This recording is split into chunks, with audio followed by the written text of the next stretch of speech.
less than 24 hours after the indictment of Rep.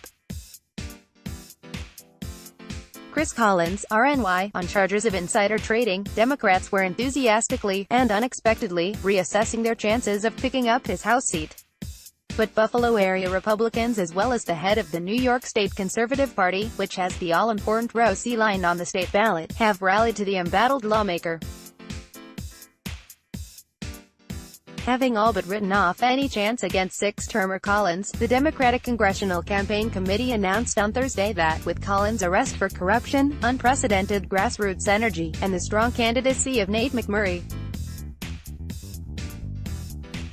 this seat is firmly in play for Democrats. Grand Island Town Supervisor McMurray, 43, told reporters, "My phone has been melting since the news of Collins' indictment, and unsolicited donations have already begun."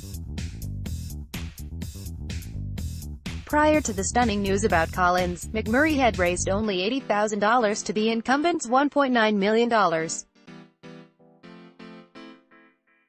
But where the New York Times, the Buffalo News, and other media outlets have reportedly extensively on the Democrats' sudden opportunity in the 27th District, a related and important political development has barely been reported: how Republicans and New York's Conservative Party are rallying to Collins. Niagara County GOP Chairman Rich Anders told Newsmax he's received calls from many town supervisors on the Lakeshore region along Lake Ontario in the district. Congressman Collins was very instrumental in getting help from the federal government with lake issues, he said, explaining that those issues included flooding. "These supervisors feel indebted to him," Anders told us. "They love him and they all went frantic when they heard the news of the indictment.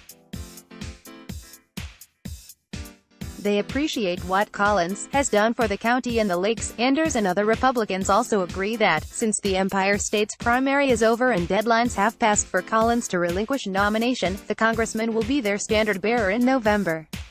Even stronger in voicing support for Collins was Mike Long, state chairman of the New York Conservative Party. "Congressman Collins' situation is in the judicial system, but he's made it clear he's staying the course and seeking re-election," said Long, whose party has the third line on the New York state ballot and has given it to Collins. "He's an excellent legislator and the most conservative member of Congress in New York. And he's tough. I say he'll be re-elected." John Jeetzy is chief political columnist and White House correspondent for Newsmax. For more of his reports, go here now. Kimberly Burton, a junior at Temple University in Philadelphia, is a summer intern at the Washington, D.C., Bureau of Newsmax. Posts by John Gizzi remembering ex-Rep. Guy Molinari, a Staten Islander through and through. Will Trump try to replace New York's Rep. Collins with controversial Carl. Few more posts by John Jeetzy. Newsmax blogs. John Jeetzy, remembering ex-Rep. Guy Molinari, a Staten Islander through and through. John Jeetzy, will Trump try to replace New York's Rep. Collins with controversial Carl. Few more Newsmax blogs. John Jeetzy, less than 24 hours after the indictment of Rep. Chris Collins, RNY, on charges of insider trading, Democrats were enthusiastically, and unexpectedly, reassessing their chances of picking up his House seat. New York GOP, conservatives, Chris Collins, indictment 431 Friday, the 10th of August 2018 8 a.m. 2:018010 Friday, the 10th of August 2018 8 a.m. Newsmax Inc. Newsmax Inc. Newsmax Inc.